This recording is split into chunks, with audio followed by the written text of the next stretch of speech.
Hi friends, welcome to my channel. ఎలా ఉన్నారండి అందరూ? నేనైతే చాలా బాగున్నాను. సో నేను లాస్ట్ వీడియోలో చెప్పాను కదా, రిటర్న్ అయిపోతున్నాము ఇంటికి, ఏం పనులు అవ్వలేదనేసి. సో మేమైతే పెందుర్తి నుంచి రిటర్న్ అవుతున్నాము. చూసారా, అప్పుడే ఎంత చీకటిగా అయిపోయిందో. చాలా గ్రీనరీ కూడా ఉంది, కొండలు ఉంటాయి అటు ఇటు. అండ్ ఇక్కడ మధ్యలోంచి విజయనగరం రోడ్ కూడా ఉంటుంది. ఇప్పుడు మేము వచ్చేసి ఫ్లైఓవర్ ఎక్కేసామంటే 6 లైనర్ డైరెక్ట్గా అనంతపురం దగ్గర దిగుతాము.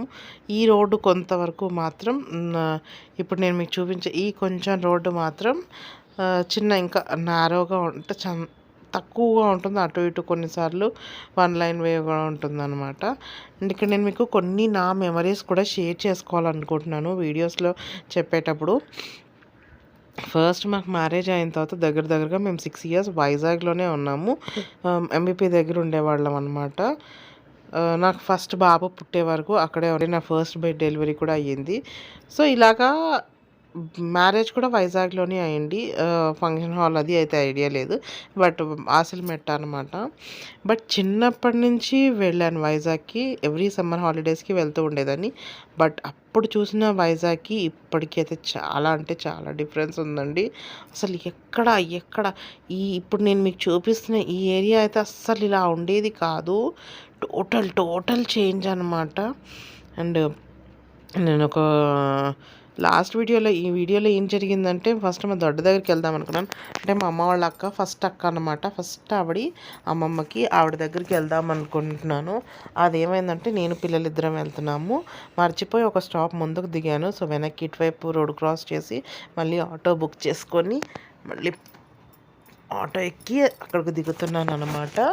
సో దిగి అక్కడి నుంచి మళ్ళీ లోపలికి ఇంకొక ఆటో మాట్లాడుకోవాలి, డైరెక్ట్గా ఉండవన్నమాట. సో ఇక్కడికి ఇప్పుడు నేను మీకు చూపిస్తున్న ఏరియా కూడా అస్సలు ఇలా ఉండేది కాదు. చాలా అంటే చాలా చేంజ్ ఓవర్ వచ్చేసింది. పెద్ద అపార్ట్మెంట్స్, అసలు ఇదొక వైజాగా హైదరాబాదా అన్నట్టుగా కొంతవరకు అనిపించింది. సో చాలా అంటే చాలా చేంజ్ ఓవర్ వచ్చింది. ఈ ఏరియా వచ్చేసి శీలానగర్ అంటారు. సో అందుకనేసి చిన్న బిట్ చెప్తున్నాను అనమాట. శీలానగర్లో లోపలికి వెళ్ళాలి. అసలు నేను నాకు సమ్మర్ హాలిడేస్ వస్తే మోస్ట్లీ 10 days ఇక్కడ ఉండేదన్నమాట అక్క దగ్గర. లైక్ గోరిండా కోసుకోవడం, నాకు కనకాంబరాలు అంటే చాలా ఇష్టం. సో ప్రతి ఇంట్లోని కనకాంబరాలు ఉండేవి. కనకాంబరాలు కోసుకొని వచ్చేసరికి నాకు మార్నింగ్ నుంచి ఈవినింగ్ అలా ఏదో టైం అనేది చాలా ఫాస్ట్గా స్ప్రెడ్ అయిపోయింది. అలాగే ఇప్పుడు ఇల్లులండి చాలా అంటే చాలా ఫాస్ట్గా అస్సలు గుర్తుపట్ట లేకుండా అయిపోయాయి. మా అక్క వాళ్ళ ఇంటి పక్కనే అసలు చిన్న ఇల్లు, అంటే అన్నీ ఒకేలా కాలనీ టైప్ హౌసెస్ ఉండేవి అనమాట. ఇప్పుడు అస్సలు అలా లేవు. మొత్తం అన్ని పెద్ద ఫ్లోరింగ్ అపార్ట్మెంట్సే కనిపిస్తున్నాయి.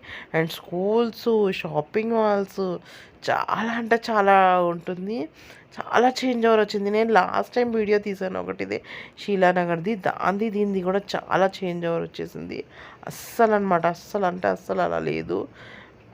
అమ్మ బాబాయ్, ఇంత చేంజ్ ఓవర్ వచ్చిందా నాకే అనిపించింది అనమాట. సో ఇక్కడ అంతా కూడా నేను మీకు అదే ఫస్ట్ అయితే స్టాప్ మర్చిపోయాను. నెక్స్ట్ బ్యాక్ వెళ్ళాలి, అంటే ముందు స్టాప్కి వెళ్ళాలి, ఆటో రివర్స్ అయ్యి దాని నుంచి మళ్ళీ లోపలికి వెళ్ళాలి. లోపలికి 3-4 kilometers ఉంటుంది. నడవలేంలేండి, చిన్నప్పుడైతే నడిచేది వాళ్ళము. బట్ ఇప్పుడైతే ఇద్దరితో.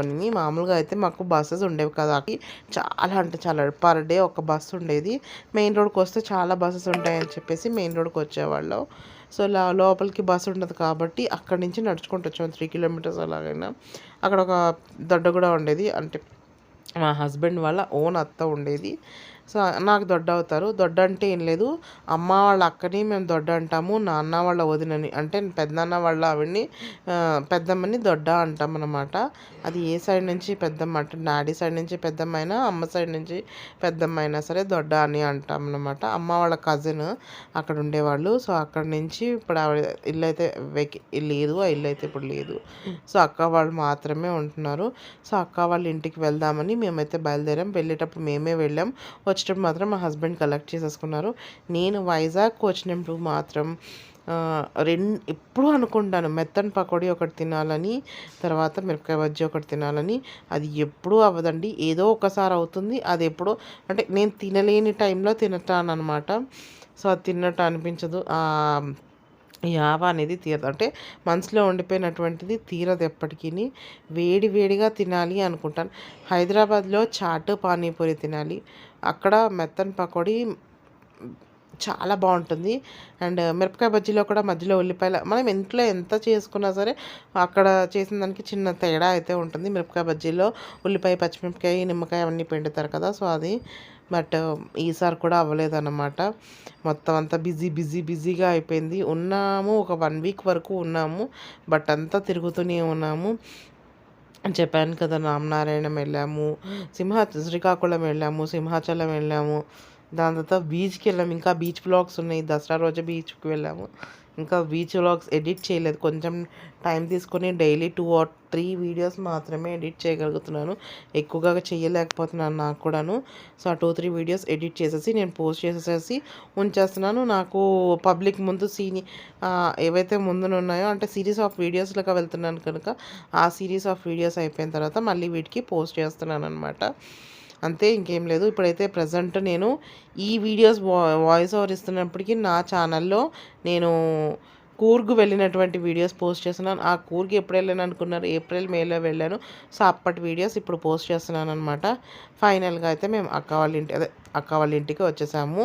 సో ఇవ్వండి లోపలికి వెళ్తున్నాము. ముందు వీళ్ళకి ఆవు ఉండేది, ఇప్పుడు కూడా ఒక ఆవు ఉంది. ఫస్ట్ వీళ్ళ ఇంట్లో కుక్కపిల్ల ఉండేది. కుక్కపిల్ల నుంచి తర్వాత ఆవులు పెంచుతారు. మా ఇంట్లో కొంతవరకు ఆవుల్ని పెంచే అలవాటు ఉందన్నమాట. ఇక్కడ బూడిద గుమ్మడికాయ చెట్టు చూపిస్తాను మీకు. అసలు ఎంతలా వేలబడుతుందో చూడండి. గుమ్మడికాయలు ఫస్ట్ మేడ మీద పొట్లకాయలు ఉండేవి. లాస్ట్ ఇయర్ ఆ వ్లాగ్లో కనిపిస్తాయి మీకు. ఈ ఇయర్ వ్లాగ్లో గుమ్మడికాయలు కనిపిస్తాయి. సో వీళ్ళకి అంటే అలవాటు ఇలాగా మొక్కలు అవి పెంచుకోవడం. చెప్పాను కదా మా దొడ్డ ప్యారలైజ్డ్ అనమాట మంచం మీదే. సో అందుకనేసి ఆవిడ కుర్చీ అన్నీ అలా ఉంటాయి. ఇది కూడా మా చిన్నది ఎలాగ ఫోటోలు దిగిందో గుండేసుకొని దాన్ని విపరీతంగా తీసానమాట. గుమ్మడికాయ బాగా పడ్డాయి. గుమ్మడికాయ మీకు వెనకాల వస్తుంది, ఏదో వీడియోలో ఉంటుంది క్లిప్లోని. నేను మాట్లాడుతూ కనిపించలేదు, చూడలేదు అనమాట. ఈవిడే మా అమ్మ వాళ్ళ ఫస్ట్ అక్క. అమ్మమ్మకి మొదటి సంతానం అంటారు కదా, మొత్తం 8 మంది సంతానంలో మొదటి సంతానం అనమాట. నన్ను గుర్తుపట్టింది. అంటే కొంతమందిని గుర్తుపడుతుంది, కొంతమందిని గుర్తుపట్టలేకపోతుంది. నన్ను గుర్తుపట్టింది, మా ఆయన్ని గుర్తుపట్టలేదు. అక్కని గుర్తుపడుతున్నది, అక్క వాళ్ళ పాపని గుర్తుపట్టట్లేదు అనమాట. సో అలాగా తను కొంతమందిని గుర్తుపడుతున్నది, కొంతమందిని గుర్తుపట్టలేకపోతున్నది అనమాట. సో ఇలాగా మా దొడ్డ దగ్గరకు వచ్చాను ఈరోజు అయితేను. సో మరి ఇదండి ఇవాల్టి వ్లాగ్. హోప్ మీ అందరికీ నచ్చింది అనుకుంటున్నాను. నచ్చితే లైక్ చేయండి, షేర్ చేయండి. తప్పకుండా నా ఛానల్ని బెల్తో సబ్స్క్రైబ్ చేసుకోండి. మళ్ళీ నెక్స్ట్ వీడియోలో కలుద్దాము. అంతవరకు టాటా, బై బై, ఉంటారు.